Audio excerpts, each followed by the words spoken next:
for these, we're going to write a congruent statement for any figures that can be proved congruent and explain our reason. So what we can say about number 8 is that triangle DEG, so DEG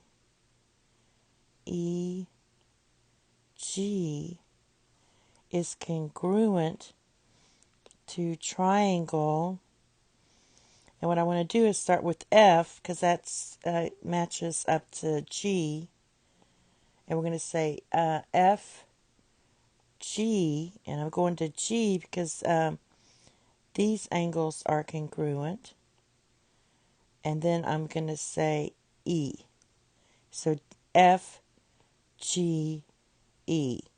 All the angles and sides were marked, and so we can say all corresponding sides and angles are congruent.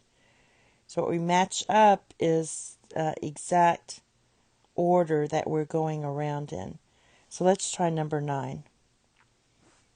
So number 9, I can say this is an equilateral triangle, so it doesn't really matter. All the angles are congruent and all the corresponding sides are congruent. So we can just say triangle PNM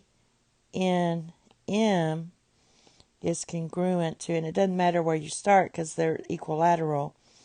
So we can just say, let's start with Q. Q R T. It doesn't matter which way you go on that. All right. And again, that's because all corresponding sides and angles are congruent. Let's do the last one.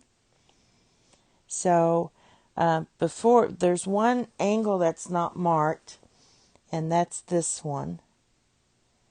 But we can go ahead and mark it because this is a perpendicular line that makes the 90-degree angles there.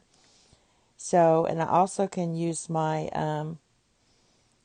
triangle theorem that states that if we have two angles already marked, then the other angles are also congruent. So basically all sides and angles are congruent. So if we start with, let's start with y. So we'll start with y, x, w is congruent. Now we want to go in the same order with y, z, w. So we went in the same order as the sides matches up and the angles. And that's it. Thank you. Have a nice day. Bye-bye.